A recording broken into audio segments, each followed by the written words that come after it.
नमस्कार, स्वागत है आपका पब्लिक इंडिया पर। मैं हूं नीलू व्यास। बात करते हैं ईरान और इजराइल के युद्ध की, जिसमें रोज कुछ ना कुछ नया डेवलपमेंट हो रहा है और वो भी बहुत चिंताजनक। अब कुछ अनकंफर्म्ड रिपोर्ट्स आ रही हैं। मैं फिर से इसको अंडरलाइन कर रही हूं कि अनकंफर्म्ड रिपोर्ट्स हैं, यानी कि हमारे पास इसकी पुष्टि करने के लिए कोई तरीका नहीं है। लेकिन इसको लेकर सोशल मीडिया पर तस्वीरें आ रही हैं और सोशल मीडिया पर अनवेरिफाइड रिपोर्ट्स कहकर ये चलाया जा रहा है कि जो लेविजान एरिया है ईरान का, जहां पर आयतोला खोमनी ने शिफ्ट किया था, वहां पर उनके बंकर्स थे, उस पर इजराइल ने टारगेट किया है, इजराइल ने वहां अटैक किया है। एक ट्वीट आपको दिखाना चाहती हूँ जिसका एक सैंपल है, जिसे देख के आपको लगेगा। ये देखिए, कुछ वहां के लोग हैं। Iranians are sharing videos of an Israeli attack on the area where Khamenei is believed to be hiding. Israel's statement for now is that the supreme leader of Islamic Republic was not the target of these attacks. यानी कि Israel ने ये कहा है कि supreme leader आयतोल्ला Khomeini को attack नहीं किया गया है। लेकिन इस तरीके की खबरें तमाम सोशल मीडिया पर चल रही हैं। जैसा आप फिर से वो ट्वीट एक मिनट दिखाइए, उसको मैं दोबारा पढ़ना चाह रही हूँ। नीचे का पोर्शन ब्रेकिंग चल रहा है। Reports in Iran that Israeli defense forces attacked an underground bunker in the Lavizan neighborhood in central Tehran tonight, where Khamenei was reportedly hiding with his family. यानी कि आयतोल्ला खोमेनी उस बंकर में अपने परिवार के साथ छुपे हुए थे। ये भी चीजें सबको पता है कि आयतोल्ला खोमेनी ने शिफ्ट किया था, वो बंकर्स में रह रहे थे क्योंकि उनको लगातार इस बात का डर था। और खुली चुनौती तो उनको मिली ही थी। खुद नेतन्याहू ने अपने इंटरव्यू में इस बात को तस्दीक किया था कि केवल और केवल आयतोल्ला खोमेनी को मारने से ही इसका रास्ता निकलेगा। अभी इसकी कोई पुष्टि नहीं है कि आयतोल्ला खोमेनी को और उनके परिवार वालों को कितना नुकसान हुआ है। अभी खबरें केवल ये आ रही हैं कि आयतोल्ला खोमेनी के बंकर को तथाकथित रूप से हो सकता है कि ध्वस्त कर दिया गया हो।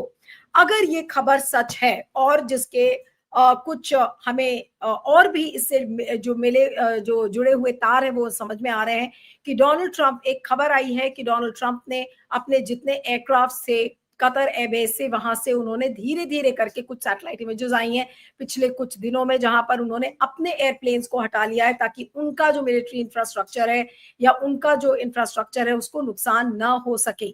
इसके अलावा जो पाकिस्तानी एयर चीफ के साथ डोनाल्ड ट्रंप की अभी बैठक हुई है, भारत को अगर आप दरकिनारे कर दें तो पाकिस्तान आर्मी चीफ के साथ जो उनकी मीटिंग हुई है डोनाल्ड ट्रंप की, ये भी बताया जा रहा है कि पाकिस्तान के एयर स्पेस को इस्तेमाल कर रहे हैं डोनाल्ड ट्रंप ईरान पर खुफिया निगरानी रखने के लिए। ऐसी भी खबरें आ रही हैं।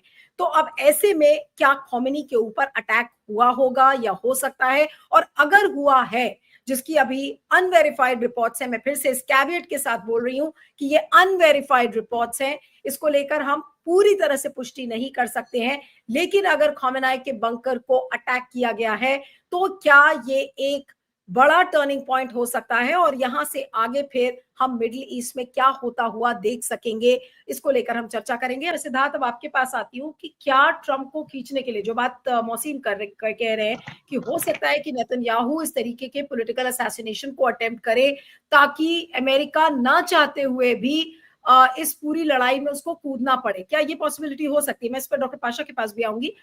जी जी सिद्धार्थ, बोलिए। बिल्कुल, ये पॉसिबिलिटी नहीं, ये इजराइल की इच्छा है, क्योंकि किसी भी मैच में कैप्टन को सस्ते में आउट हो कर देना सामने वाले ऑपोजिशन टीम का टारगेट होता है। लेकिन कैप्टन को सस्ते में आउट कर देने से टीम मैच नहीं हारती, हाँ थोड़ा बहुत मनोबल जरूर गिर जाता है। तो इजराइल कई सालों से आयतुल्ला को खत्म करने की कोशिश कर रहा है, ये कोई नई बात नहीं है, ये ताजा उदाहरण है, कोई पहली बार ये नहीं कर रहा है। इसका संदर्भ ये है कि ईरान और इजराइल युद्ध में दो देश हैं और उनके समर्थक हैं। कुछ समर्थक देश के अंदर भी हो सकते हैं, देश के बाहर के भी समर्थक हो सकते हैं। अब इजराइल और ईरान दोनों ही कट्टर हैं, सिद्धांतवादी हैं, दोनों एक दूसरे के अस्तित्व को खत्म करेंगे, यही उनका सिद्धांत है। दोनों का सिद्धांत है कि दोनों का अस्तित्व खत्म हो जाना चाहिए। पर जो दोनों के समर्थक हैं वो तो कट्टर नहीं है, वो तो व्यवहारिक हैं। तो व्यवहारिक धरातल पर दुनिया ईरान को नक्शे से खत्म करना नहीं चाहती, वो सिर्फ ईरान की परमाणु क्षमता को खत्म करना चाहती है।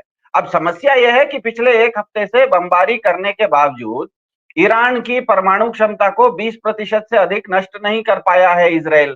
तो अब इजराइल क्या कर रहा है, दूसरी बातें करना शुरू कर दिया है कि अमेरिका को शामिल होना चाहिए, आयतुल्ला को खत्म करना चाहिए। पर दुनिया भर के देश को तो आयतुल्ला से कोई समस्या नहीं है, कई साल से वो वहां पर है, उनके ऊपर सैंक्शन डाल दिया है। सिर्फ ईरान की परमाणु क्षमता से समस्या है।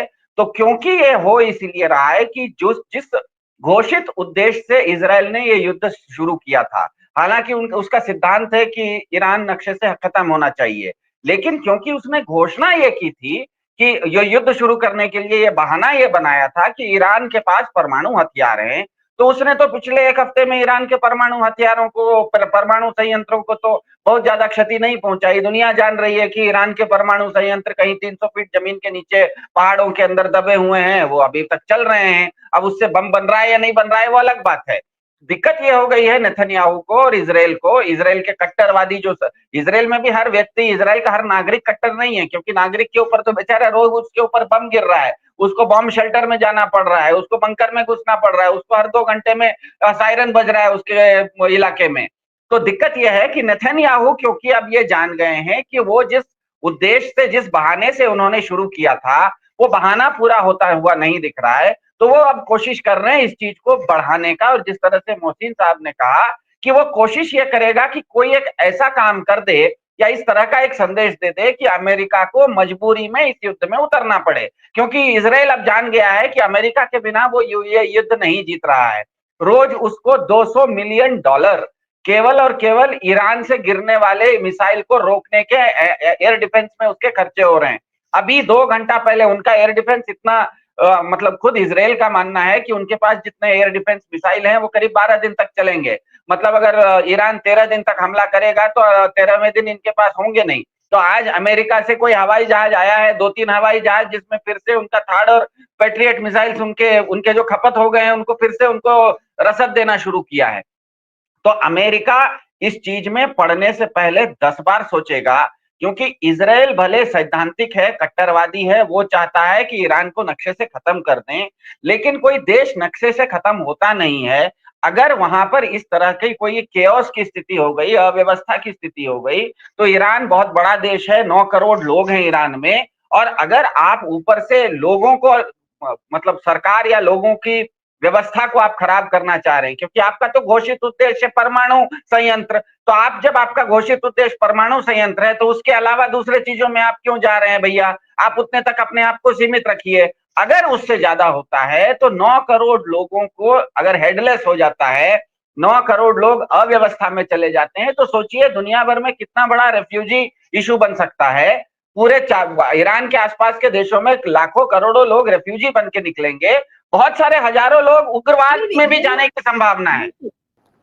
ठीक है। अब मैं सिद्धार्थ के पास आऊंगी अंतिम कमेंट के लिए। सिद्धार्थ, इस पूरी खबर पर कि आयतुल्ला खोमेनी का बंकर हो सकता है कि तबाह हो गया हो, इस खबर की पुष्टि तो नहीं है, लेकिन हम फिलहाल अभी इसको क्या माने? क्या ये इसमें कोई सत्यता हो सकती है, या फिर इसको अभी हम केवल और केवल एक र्यूमर माने, एक प्रोपेगेंडा वॉर का हिस्सा माने? जी, बहुत संक्षेप में, बहुत संक्षेप में। अनम्यूट कर लीजिएगा सिद्धार्थ।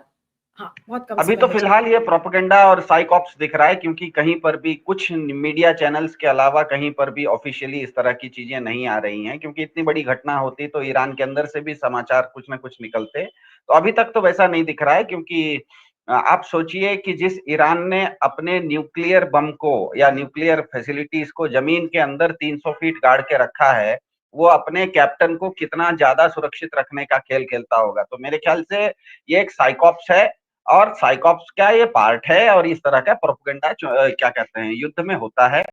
अब सबसे बड़ी बात यह है कि जिस तरह से ट्रंप साहब ने कल रात में ट्रंप साहब ने कहा कि मैं 2 हफ्ते के बाद इस पर सोचूंगा, इसका मतलब ये है कि ट्रंप साहब के ऊपर एक तरफ इजराइल की जूइश लॉबी का बहुत ज्यादा दबाव है कि इस युद्ध में आप उतरिए, इसलिए वो बार बार फोर्स प्रोजेक्शन कर रहे हैं। वो ये दिखा रहे हैं कि देखो हम उतरने की पूरी तैयारी है। लेकिन ये भी सच है, जैसे आपने कहा, कि ईरान के फॉरेन मिनिस्टर जिनीवा में यूरोप के दूसरे फॉरेन मिनिस्टर्स के साथ शायद मिलकर बातचीत भी कर रहे हैं। तो मुझे लग रहा है कि पूरी दुनिया ये समझ रही है कि ईरान को पूरी तरह से नक्शे से हटाना, जो इजराइल जिस बात को कह रहा है, उस तरह की घटना होते हुए अभी नहीं दिख रही है। और इसके लिए इससे ज्यादा ताकत लगाने का मतलब है पूरी दुनिया को या तो एक तृतीय विश्व युद्ध में ठेलना, जिसमें कि रशिया भी उतर जाएगा। रशिया ने कहा है कि अगर खमेनी को कुछ हुआ तो it will be a catastrophe. हमको पता है कि चीन बहुत ज्यादा तेल ईरान से लेता है, तो अगर अमेरिका इजराइल अकेले अब ईरान को हरा नहीं पा रहा है, अमेरिका को वो फंसाना चाह रहा है। अगर अमेरिका इस चीज में कूद गया तो आप चीन को भी एक निमंत्रण दे दोगे कि इस तरह का आप हमला, इन्वेजन आप ताइवान पर भी करो। आप रशिया को भी ये इनविटेशन दे दोगे, निमंत्रण दे दोगे, खुली छूट दो दोगे कि यूक्रेन को अगर तुम हरा नहीं पा रहे हो तो जेलेंस्की को मार दो। तो ये पूरा तृतीय विश्व युद्ध खुलने की संभावना हो जाएगी। ये नहीं भी हुआ तो हॉर्मूज की खाड़ी से अगर तेल निकलना रुक गया तब एक समस्या हो जाएगी, रेफ्यूजी की समस्या हो सकती है, एक्सट्रीमिज्म, उग्रवाद की समस्या हो सकती है। तो इसीलिए मुझे लगता है आने वाले समय में कुछ ना कुछ इसका एक हल निकल जाएगा, शांतिपूर्वक हल निकलने की संभावना मुझे ज्यादा दिख रही है।